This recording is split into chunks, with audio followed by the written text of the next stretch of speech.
Alright guys, jumping right back into the tournament for Tech Find a Good Morning. We are taking on the Ronso Fangs. Luca Goer's taking on the Kilika Beasts. So if there was ever an opponent we wanted to face, it was the Ronso Fangs. They 100% they are the preferred opponent, and you know we're very pleased at this matchup. I'm just seeing if there's any techniques we can learn. At this point, it doesn't look well. There's some. We could actually maybe learn that sphere shot, but I'm probably not gonna push Basik to use it. Or is it our guy? I don't even remember. Alright, well, Barrack starts with the ball, so immediately what we do is we abuse the Ronso Fangs. So we swim around. You guys know this.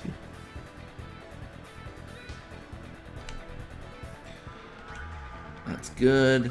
And then I want to set up Eager for a goal here. I was thinking about it, and I think I want Eager to be my top scorer.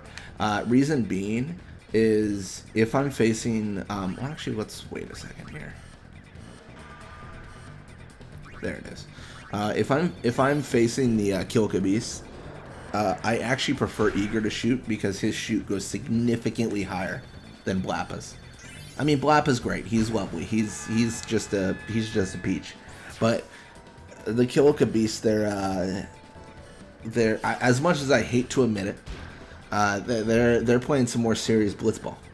They're definitely they're only gonna get better. I think it was Fafnir Fang was reflecting on this. Like Kolkin's pass is a good example of that. Like the stats are just bonkers for that player. The main negative they have is that the AI controls them. You know, like even the best team controlled by the AI falters because the AI just doesn't make intelligent choices, right? Like so that's the big issue, right? Like you'll have someone with like 4,000 pass and then like 1 endurance, and then the AI will be like, yeah, I think we can take a tackle here, right? Like it completely against your entire idea of like what your character is good at. It just doesn't care. It just does whatever.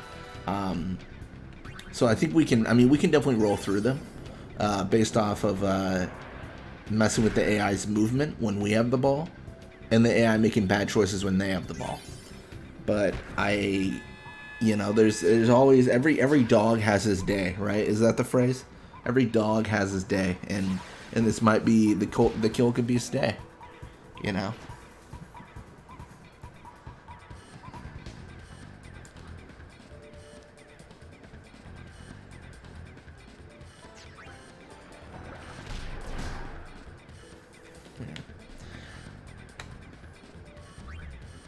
Alright, so ideally I wanted to pass to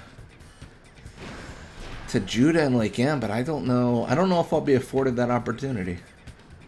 Like very much look covered, right? So I'm gonna pass to Eager. I don't like this because I think I could lose the ball here, but I'm just gonna do it. I'm just gonna do it because like whatever, right? Oh, I'm so bad at Blitzball. That was dumb. I'll take a tackle, sure.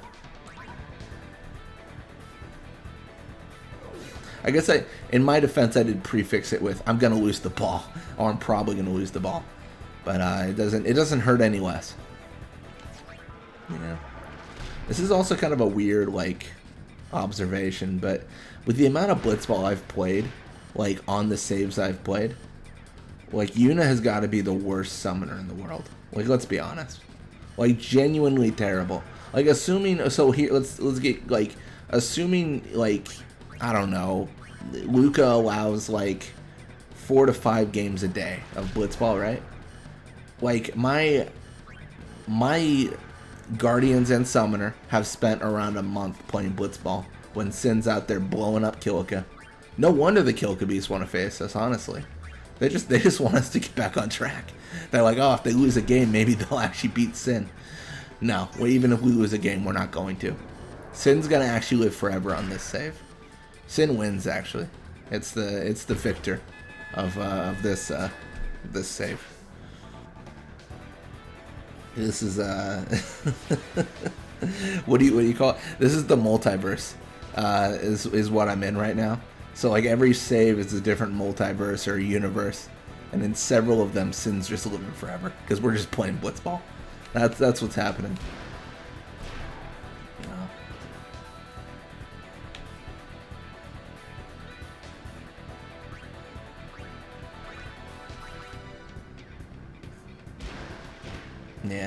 One thing I did also want to talk about was a Reddit post I saw today, which I thought was interesting. Someone said like if they ever add on to Final Fantasy X as a world, I guess you'd call it, they prefer to see prequels.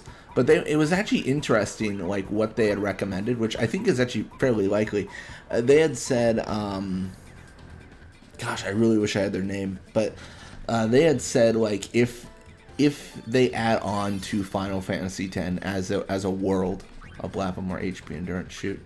They'd probably want to see like the summoners before Yuna, which I thought was really interesting because everyone says like, oh, the journey with Braska and them and all that stuff. Like that's like a fairly common. Oh, actually, we need to change this. That's a fairly common answer, but I thought it was interesting they had mentioned the like the summoners before Braska, because what they had added on, which I think is actually really likely considering the the world nowadays of video games, is like every single pilgrimage would be a DLC.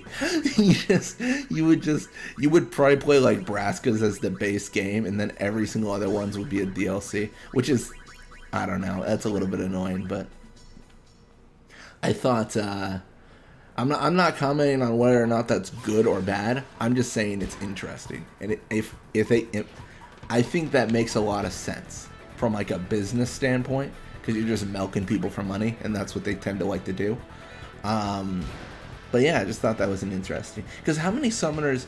Because I remember there was this thing where like I think it was someone had I've heard the sentiment where the game is like doesn't make any sense. Why are there only like 4 high summoners? Like, shouldn't there be thousands of statues? And I think the argument is it's not like someone defeats Sin every 10 years. It's not like every 10 years they're like, Sin's gone, now it's back. Like, let's just get another person in line. Like, in general, like, several people try and fail. Like, and it seems like it's very rare. Like Braska defeating Sin and then Yuna after him is really, really uncommon. Like, that is not how it generally goes, and is very, very, just exciting. But yeah, like, I thought that was an interesting kind of sentiment there, because I don't know. I mean, maybe I'm wrong. Definitely correct me if I'm wrong, but I don't think they ever like hard stuck like there are 7 high summoners in the world, or like that have lived, right? So I don't think they've actually stuck a hard number on it. Like, it's just been in general, like, it's been 1,000 years, and Sin's been really just causing a ruckus. Like, that's generally the idea. I don't know, I just thought some of those sentiments were interesting and stuff. I don't know. I don't know if you guys can tell, but I'm a pretty big fan of Final Fantasy X. I'm kind of into the game, I suppose. It's okay. It's alright if you like games. Yeah, no, I just thought it was interesting. I feel like people were freaking out about the Final Fantasy VII remake, and they were having like a good time, and I thought it was cool, and I'm like down for it. But like, if they ever remade 10 or like did anything with it, I would lose my mind. Like, I would explode, like, just into pieces. I don't know. It'd be crazy. I don't know. There's the game for me. I think is a lot of like nostalgia driven love. If I'm honest, that's the thing I think about that a lot too. Because if I played Final Fantasy X, like 10 years, like as an adult, and never played it as a kid, I don't know if I'd like it as much. I don't know. It's kind of tough to quantify that stuff. I don't know. I do like the mini games in it, and I think in general it shaped what I enjoyed about a game. I think that was a big thing for me.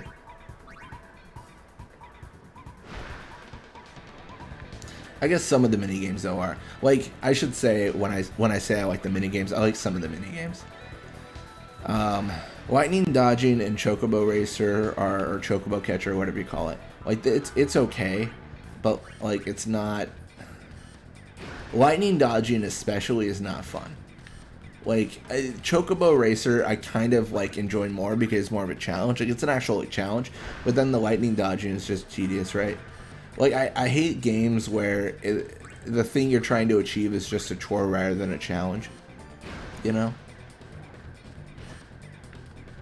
It's just, I don't know. It's kind of just silly to me.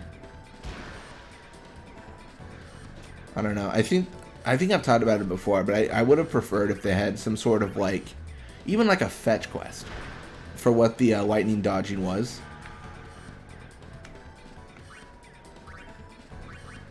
Like, you know how in Final Fantasy X-2 they have this offshoot of the Thunder Plains? And they could have implemented that in Final Fantasy X and implemented the lightning dodger with it. So, like, you need to get through the maze and, like, dodge lightning to get there. And if you get struck, you get into battle. But you still get the prize, right? It's not you have to dodge 200 in a row. It's like you got to navigate the maze, and when you get struck by lightning, you get into a really tough fight that might kill you. Like, I think that makes sense. But I think the way they did it was a little bit weird. But yeah. Anyways, I digress. Nimeric levels up, level 64. More HP, endurance, pass, block, and catch. Not too bad. So Beasts win 6-1. So they are definitely in the finals. And then we win 3-0. So that's exciting. But we're definitely top scorer with that as well. By 1, but the people we're facing, they're not going to score on us. Perfect. Anyways, thank you guys so much for watching. I hope you enjoyed it. And when you come back, we're going to be playing more Blitzball. Till next time.